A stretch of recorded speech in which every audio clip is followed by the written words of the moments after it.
আসসালামু আলাইকুম। এখন আমরা যেটা বলবো সেটা হচ্ছে যে রেকটাল রুট বা পায়ুপথে সাপোজিটরি ফর্মে যে ওষুধগুলো দিই তার অসুবিধা কি হতে পারে। তো অসুবিধা বা ডিসঅ্যাডভান্টেজ যেটা প্রথমেই আমরা বলি সেটা হচ্ছে রোগী অস্বস্তি বোধ করে, এটা একটা মেইন অসুবিধা।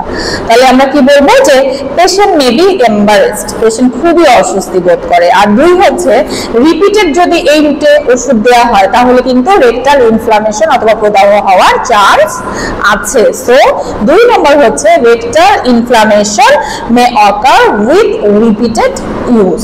আর একটা হচ্ছে অ্যাবজর্পশন মে বি আনরিলায়েবল, আমাদের যে শোষণটা হচ্ছে সেটা কিন্তু অনির্ভরযোগ্য, আমরা নির্ভর করতে পারছি না। তাহলে আমরা 3টা অসুবিধা পেলাম। কি অসুবিধা? ফার্স্টে বললাম patient may be embarrassed, patient খুবই অস্বস্তি বোধ করে। 2 হচ্ছে রেকটাল ইনফ্লামেশন মে অকার্স, এখানে রেকটাল ইনফ্লামেশন হবে কখন? বলছে উইথ রিপিটেড ইউজ, যদি রিপিটেড ইউজ করা হয়।